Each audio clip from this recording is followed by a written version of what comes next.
Jubilee హిల్స్లో ఉప ఎన్నిక రాబోతుంది. మరి ఉప ఎన్నికల్లో ఎవరు గెలవబోతున్నారు? అసలు ఏ పార్టీకి జూబ్లీ హిల్స్ నియోజకవర్గంలో బలం ఉంది? అదేవిధంగా కూటమి గనక మరి ఇక్కడ కూడా తెలంగాణ జూబ్లీ హిల్స్ లాంటి హైదరాబాద్ లాంటి ప్రాంతంలో పోటీ చేస్తే ప్రభావం ఉంటుందా? కూటమిగా బీజేపీ, జనసేన, టీడీపీ కలిసి చేస్తే ఏమైనా ప్రయోజనం ఉంటుందా? బీఆర్ఎస్ ప్రభావం ఏ విధంగా ఉంది? ఇప్పుడు అధికారంలో ఉన్న కాంగ్రెస్ పరిస్థితి ఎట్లుంది? గతంలో ఏ విధంగా ఉంది? ఇప్పుడు ఏ విధంగా ఉంది? నాటి ప్రజారాజ్యం పార్టీ నుంచి నేటి జనసేన వరకు జూబ్లీ హిల్స్లో అసలు ఏ పార్టీ బలం ఎంతుంది అనేది ఈ వీడియోలో చూద్దాము. టాపిక్లోకి వెళ్ళబోయే ముందు దయచేసి ఒక లైక్ ఇవ్వడం మర్చిపోకండి. వీడియో పూర్తి ఇవ్వండి. మీ విలువైన కామెంట్ అయితే తెలియజేయండి. చలో టాపిక్లోకి వెళ్దాము. ఈరోజు టాపిక్ వచ్చేసి జూబ్లీ హిల్స్ నియోజకవర్గంలో మాగంటి గోపీనాథ్ గారు ఇటీవల మరణించడం జరిగింది. మనందరికీ తెలుసు, ఆయన దాదాపు 3 పర్యాయాలు ఎమ్మెల్యేగా జూబ్లీ హిల్స్ నియోజకవర్గం నుంచి గెలిచిండు. జూబ్లీ హిల్స్ నియోజకవర్గం అనేది మాగంటి గోపీనాథ్కి ఒక కంచుకోట, దాంట్లో డౌటే లేదు. ఎందుకంటే గత ట్రాక్ రికార్డ్ చూస్తే అర్థమైపోతుంది. ఆయన గతంలో టీడీపీ పార్టీ నుంచి పోటీ చేసి మొదటగా గెలుపొందడం జరిగింది. ఆ తర్వాత మనందరికీ తెలుసు, ఆయన టీఆర్ఎస్ పార్టీలో ఇప్పుడున్న బీఆర్ఎస్ పార్టీలో చేరడం జరిగింది. 2 సార్లు బీఆర్ఎస్ పార్టీ నుంచి ఆయన ఎమ్మెల్యేగా అయితే గెలవడం జరిగింది. సో మాగంటి గోపీనాథ్ గారు ఎన్నిసార్లు పోటీ చేసినా ఆయన యొక్క ఓట్ల శాతం అనేది ఓట్లు అనేది పెరిగింది తప్ప తగ్గలేదు. ఈ విధంగా చూసుకుంటే జూబ్లీ హిల్స్ నియోజకవర్గంలో మాగంటి గోపీనాథ్ గారికి ఎదురే లేదు. అసలు మాగంటి గోపీనాథ్ ఢీ కొట్టే క్యాండిడేట్ లేరు. జూబ్లీ హిల్స్ అంటే మాగంటి గోపీనాథ్, మాగంటి గోపీనాథ్ జూబ్లీ హిల్స్ అనే విధంగా ఆయన చెరగని ముద్దునైతే జూబ్లీ హిల్స్ నియోజకవర్గంలో వేసిండు.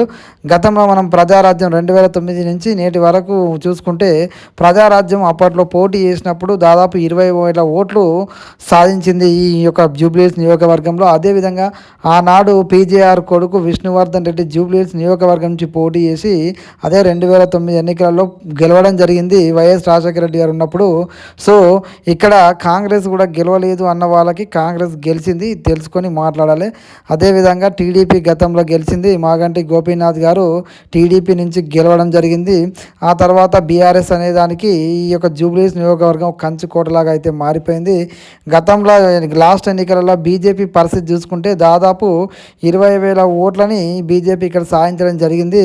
సో బీజేపీ అంటే ఈ గత పార్టీలతో పోల్చుకుంటే బీజేపీ పెద్దగా ఇక్కడ ఈ నియోజకవర్గంలో రాణించలేకపోయిందని చెప్పొచ్చు మనం.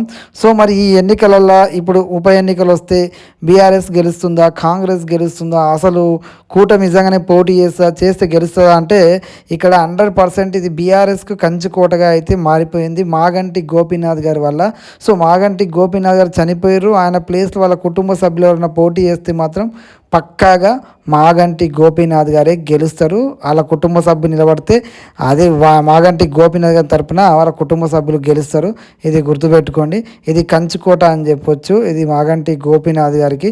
కాబట్టి ఆయన బీఆర్ఎస్ పార్టీలోనే ఉన్నాడు కాబట్టి కేసీఆర్ గారు కూడా ఆయన చనిపోయినప్పుడు వెళ్ళడం జరిగింది, మన అందరికీ తెలుసు. ఆయన కుటుంబ సభ్యుల నుంచి ఎవరినైనా తెర మీద తీసుకొస్తే మాత్రం ఎదురులేని విజయాన్ని ఇక్కడ నమోదు చేస్తుంది బీఆర్ఎస్ పార్టీ. అదేవిధంగా కాంగ్రెస్ పరిస్థితి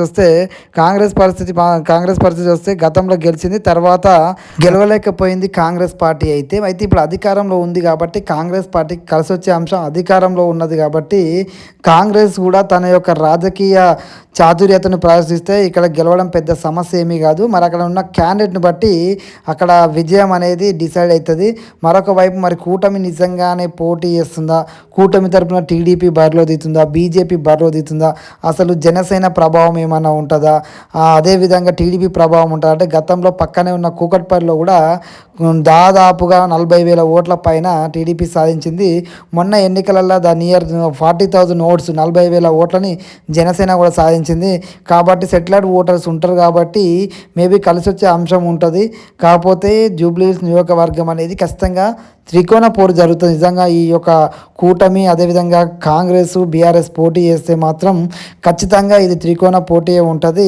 ఇక్కడ మ్యాక్సిమం అయితే గెలుపు నేను ముందుగానే చెప్పేస్తున్న బీఆర్ఎస్కి ఎడ్జ్ ఉంది. కాకపోతే కాంగ్రెస్ కూటమి ఇట్లా వచ్చినప్పుడు ఈ ఓట్లు చీలి ఎవరికి ప్లస్ అవుతుంది అనేది మనం అయితే చెప్పలేము. ఖచ్చితంగా ఇక్కడైతే త్రిముఖ పోటీ అయితే జరుగుతుంది. ఈ వీడియో మీకు నచ్చితే మాత్రం సబ్స్క్రైబ్ చేయండి, మీ విలువైన కామెంట్ని తెలియజేయండి. జై హింద్.